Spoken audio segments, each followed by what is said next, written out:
중요한 거는 골자는 어떤 걸 학습을 했기 때문에 어떤 활동을 할 수 있었다는 인과가 굉장히 명확하셔야 돼요.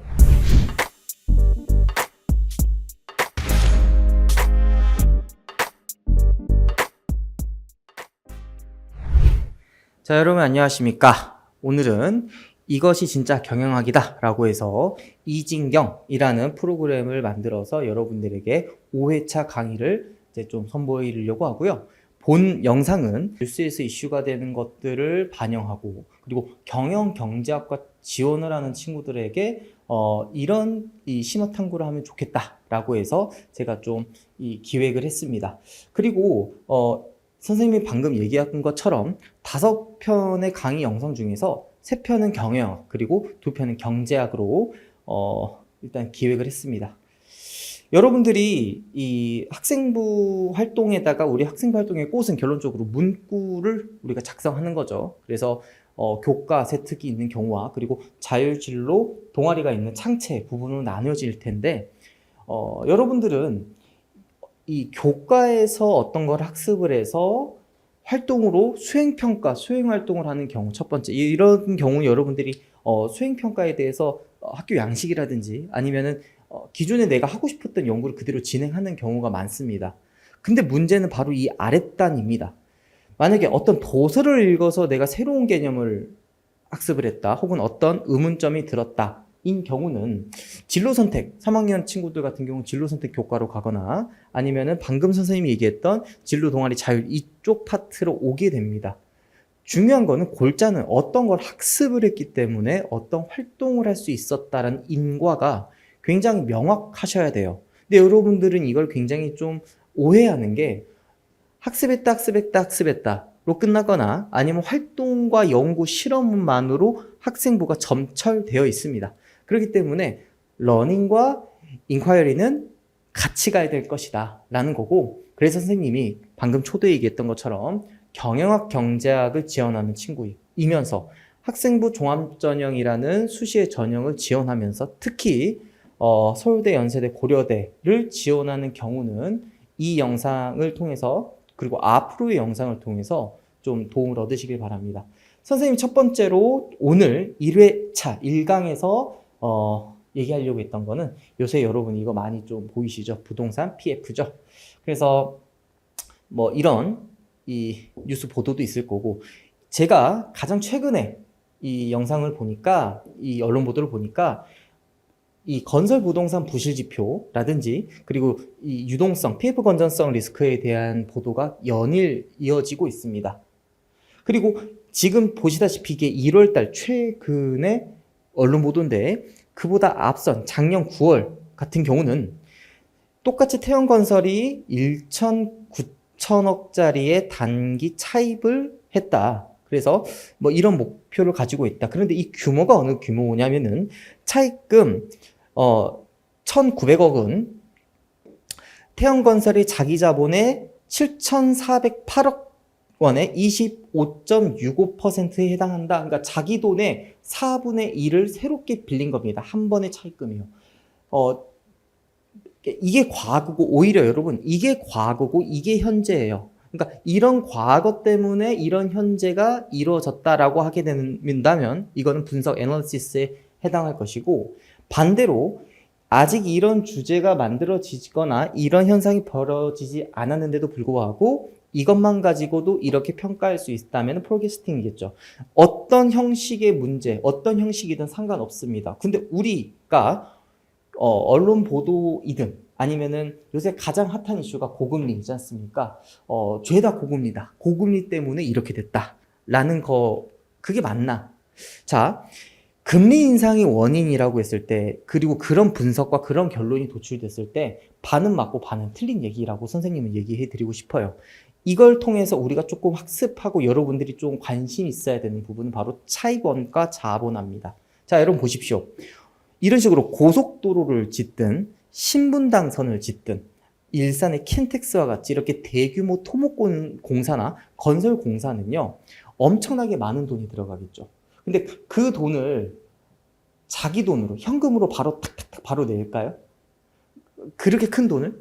그러니까 적어도 순서대로 점점 투입을 하거나 아니면은 현실적으로 차입을 할 거예요. 그러니까 부채를 빌릴 거예요. 누군가한테 빌려서 그걸 가지고 이런 공사들을 완공시키면서 실제로 지금 선생님이 가지고 호남고속도로라든지 그리고 강남역에서 정자역에 있는 신분당선이라든지 여러분이 잘 아는 혹은 자주 가시는 킨텍스라든지 다 태형건설에서 주도했던 사업입니다. 공적 자금도 일부 들어갔겠죠. 방금 선생님이 얘기했던 것처럼 차입이 있었을 거예요. 자기 돈 가지고 100% 하진 않았을 거예요. 그러면 여러분 부채를 빌리면 어떤 현상이 발생하냐면 첫 번째, 내 돈은 그대로인데 부채가 올라가게 되면은 부채 비율이 당연히 커지겠죠. 또한 두 번째, 부채는 가지고만 있어도 뭐가 발생하죠? 이자 비용이 발생합니다. 그래서 우리 이런 생각한단 말이야. 금리가 높아져. 그렇기 때문에 가지고 있는 부채에 대해서 금리가 높아지니까 이런 식으로 금융 비용이 증가할 것이다. 따라서 실적이 악화되고 재무가 부실해졌다라고 얘기한다면 걔는 반은 맞고 반은 틀렸다라는 소리예요. 이유가 뭐냐면 바로 이 지점에서 인과가 살짝 끊어져요. 왜냐하면 부채는 발생했어요. 이미 부채는 찍어냈어요. 차입은 있어요. 그런데도 불구하고 이자 비용을 100% 금융 비용이라고 기업은 인식하는 게 아니라 지금처럼 일부는 자산으로 계량이 되어 있어요. 무슨 소리냐면은 내가 돈을 주고 뭘 다 만들지 않기 때문에 항상 부채를 발행하는데 부채에서 발생되는 이자 비용은 반드시 100% 금융 비용으로 들어가는 게 아니라 지금처럼 자산으로 가게 되어 있는데 이걸 굉장히 멋있는 말로 차입 원가 자본화라 그래요. 자, 방금 선생님이 얘기했던 것처럼 어떤 모티베이션, 즉 내가 학습했던 부분이 있고 거기에 맞춰서 인콰이리, 즉 활동이 있어야 되고 연구 탐구가 있어야 될 텐데 지금 선생님이 얘기하고 있는 부분은 바로 이 탐구 부분이에요.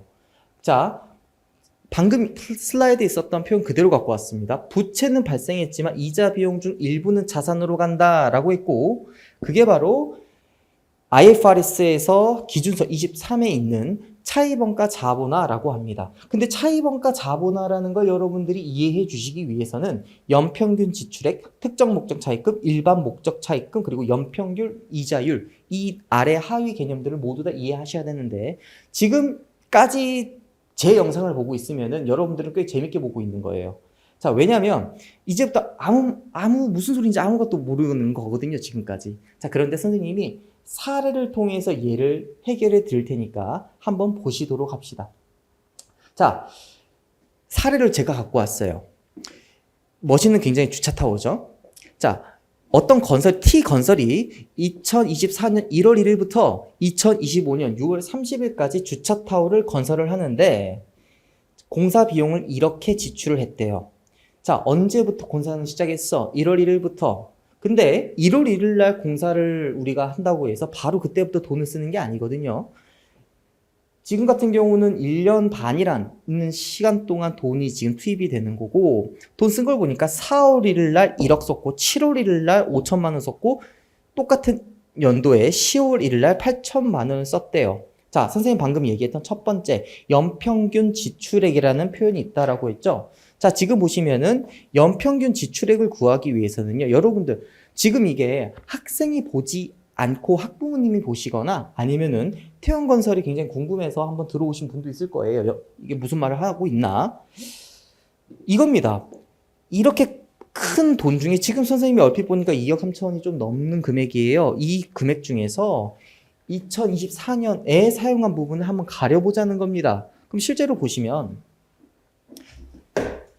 자, 4월 1일 날 얼마?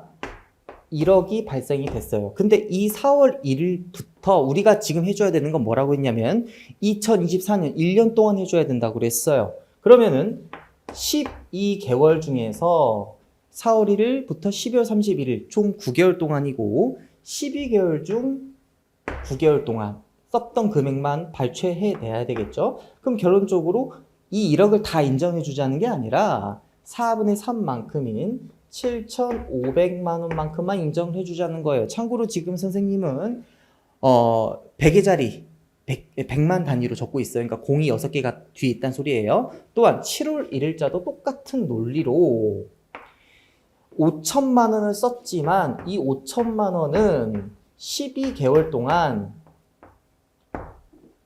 7월 1일부터 12월 31일 6개월 동안 인정을 해주자는 거고 그 금액이 2,500만 원입니다. 똑같은 논리로 10월 1일에 있었던 8천만 원 또한 이게 10월 1일은 결론적으로 9월 30일이랑 똑같은 말이죠. 그렇기 때문에 3개월을 인정해 주자는 거고 그 결과 4분의 1이기 때문에 2천만 원을 인정을 해 주자는 겁니다. 그럼 그 경우 우리는 실제로 2억 3천처럼 보이지만 2024년에 있는 것만 골라서 이걸 다 합계를 해줍니다. 그러면 총 서메이션이 1억 2천이 되겠습니다. 결론적으로 2억 3천 중에서 1억 2천을 이런 식으로 발췌한 게 바로 연평균 지출액이라는 거예요. 자, 그 다음에 여러분 여기서 잊어버릴 수 있으니까 여기다 적어 놓을까요? 연평균이 얼마였다? 1억 2천이었다. 120 이것만 기억해 둡시다. 이런 식으로 썼던 금액이 있으면 그 다음에 우리가 해줘야 되는 게 바로 이 부분입니다. 차입금 현황이에요.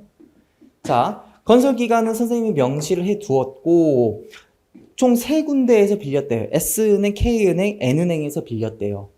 자, 그랬는데 K은행에서는 특정 목적으로 특정 목적이라고 하면 애초에 대출 받을 때 저 이거 지으려고 돈 빌리는 거고요. 이거 다 지으면 돈 갚을 거예요. 그래서 그 인정해 준다라는 거고 일반 목적은 그게 아닌 거예요. 자금의 출처가 반드시 이 건설에 그대로 적용되지 않을 수도 있어요. 자, 그렇기 때문에 특정 목적을 먼저 우리가 자본화를 시켜볼까요? 지금 선생님이 하고 있는 건 뭐냐면 이자 비용을 한번 구해보자는 거예요. 자, 그러면 특정 목적부터 해볼까? 자, 5천만 원인데 이 5천만 원 하려고 하는데 얘가 언제 빌렸냐면요. 7월 1일 날 빌렸대. 공사는 언제 했는데 1월 1일 날. 방금 선생님이 연평균 이자율이라는 개념에서도 공사 기간이 사실 기준이 될 것이다 라는 표현을 방금 드렸어요. 그러면 우리가 2024년에 대체 얼마의 금액을 우리가 이 특정 목적 차입금을 갖고 올지도 따로 안분을 해줘야 되겠죠. 자, 그러면 선생님 이쁘게 정리를 해봤는데 바로 이런 겁니다. 특정 목적은요 5천만 원을 우리가 이제 가지고 왔는데 차입기간 7월 1일부터. 그럼 보시면 공사는 언제부터? 1월 1일부터. 근데 차입은 언제? 7월 1일. 근데 우리가 해줘야 되는 건 뭐라고? 2024년에 썼던 것만 해주자고. 그러니까 겹치는 부분만 해줘야 된다는 게 굉장히 논리적으로 귀결되는 부분이죠. 자, 그러면은 여기까지 했을 때 5천만 원 중에서 12분의 우리가 7월 1일부터 12월 31일까지인 6개월에 해당하는 2,500만 원에 대해서만 적어도 2024년 분으로 인정할 수 있을 것이고 2,500만 원에서 이자율이 몇 퍼센트라고? 4%. 여기서 4%를 그대로 곱해줍니다. 그럼 여러분들 알다시피 100만 원이 나올 거예요. 따라서 이 100만 원은 어떤 100만 원? 이게 지금 뭐예요? 사실은 2024년에 쌓아 올린 특정 목적 차입금에 대한 이자 비용이에요. 하지만 이 100만 원은 어디로 가야 된다고? 자산으로 쌓아 올리자는 소리죠. 즉 자산으로 더해지는 녀석이다 이 소리입니다. 자, 그럼 이건 굉장히 쉬워요. 근데 문제는 방금 이 아래 녀석들이죠. K은행에서는 3천만 원을 빌렸고 그리고 N은행에서는 2천만 원을 빌렸고 이자율도 이렇게 달라요. 방금 같은 경우는 5천만 원에 대해서 4% 한 개니까 바로 때리면 돼요. 근데 지금처럼 일반 목적 차입금이 2개 이상 있는 경우, 복수의 일반 목적 차입금이 있는 경우는 이거예요. 평균을 어떻게 할 거냐? 평균은 가중평균 해줄 거냐? 그러지 않습니다. 보십시오. 일단 얘도 마찬가지, K은행이니까 차입기간이 7월 1일부터죠. 이 친구는 지금 2023, 2024, 2025, 그러니까 2년 만기일 것 같고요. 얘도 마찬가지로 2년 만기라고 인 것 같아요. 근데 우리가 오늘 해줘야 되는 거는 2024년에 해당하는 녀석들을 해줘야 되죠. 자, 그럼 봅시다. 일단 이 두 번째 있는 K은행 같은 경우는 3천만 원이죠. 이 3천만 원에 대해서 2024년은 1월 1일부터 12월 31일까지 온전하게 남아있는 녀석일 겁니다. 따라서 곱하기 12분의 12. 선생님 왜 이렇게 바보같이 합니까? 그럼 곱하기 1 하면 안 돼요? 이유가 있어요. 안분해주기 위해서 굳이 이렇게 해줍니다. 그리고 얘는 이자율이 얼마였어요? 5%였어요. 그러면은 딱 봐도 150만 원이죠. 또한 똑같은 논리로 N은행 같은 경우도 이 2천만 원에 대해서 12분의 11을 하는 게 맞냐라고 봤는데 얘는 존재를 언제 태어났어? 7월 1일에 태어났대.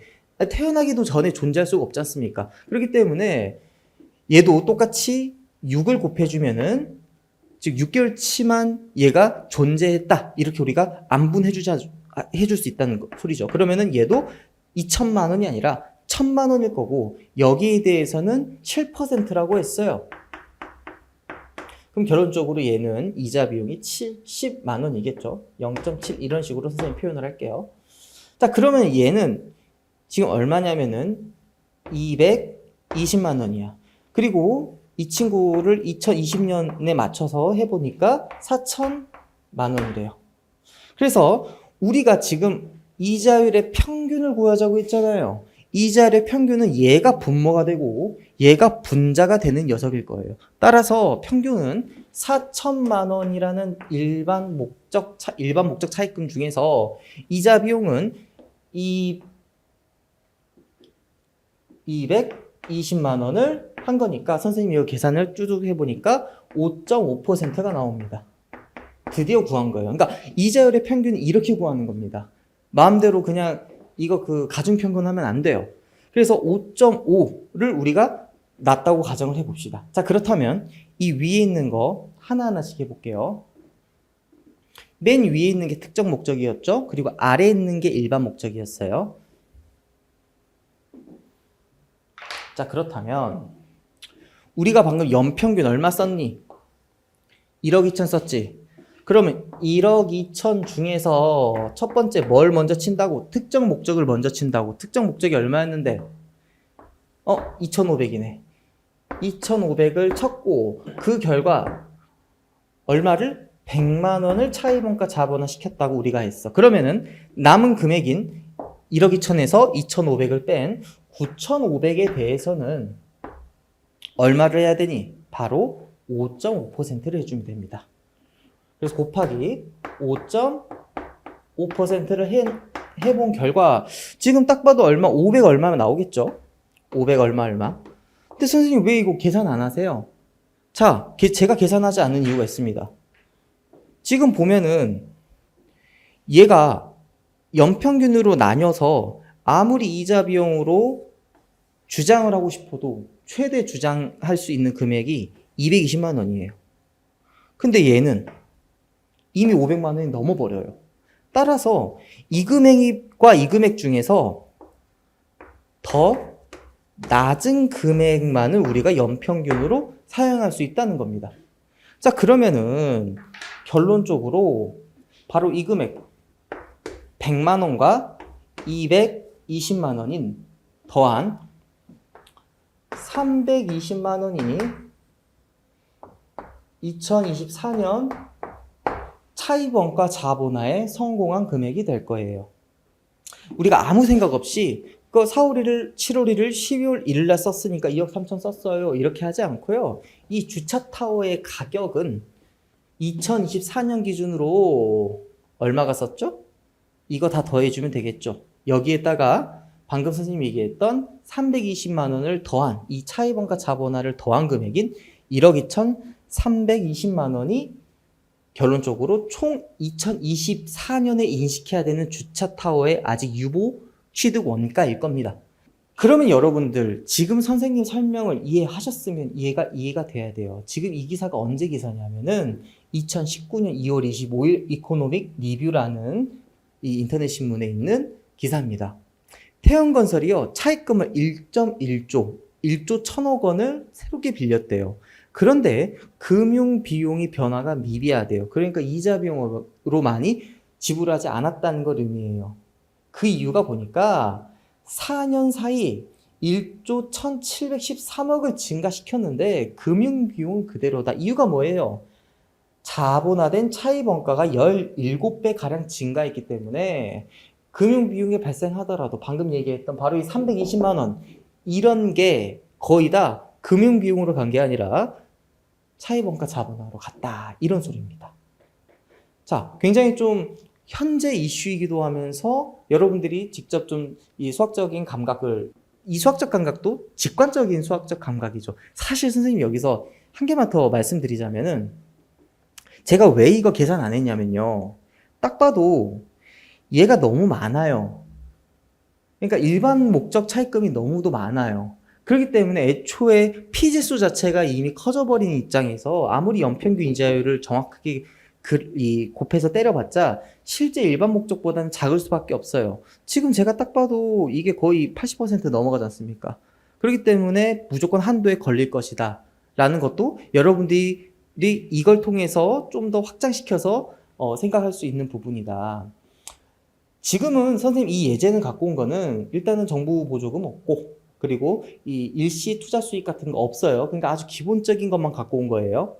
자, 이런 식으로 선생님이 하나하나씩 지금부터 업로드를 시킬 거예요.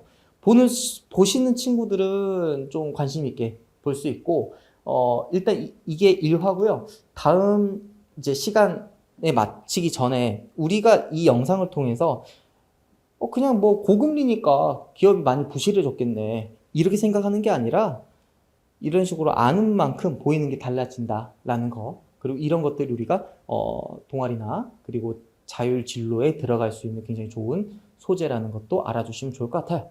자, 다음 강의 주제예요. 먼저 제가 예고편을 먼저 드릴게요. 그래서 보시는지 모르겠지만 출처를 이렇게 써놨죠. 여러분들이 재벌집 막내 아들에서 진도준군에게 진양철 회장이 순양금융지주회사를 설립해서 이사의 자리를 주려고 했던 상황이 있어요. 보신 분도 있고 보지 않은 분도 있겠지만 진양철은 왜 순양금융지주를 만들어 했을까라는 거고, 지금 여기서는 금융지주가 다음 시간에 선생님이 말할 예정인 대표적인 토픽이 되겠습니다. 굉장히 좀 어렵다기보다는 좀 생소한 주제일 것 같은데 긴 시간 시청해 주셔서 감사하고 지금까지 김상희 팀장이었습니다. 감사합니다.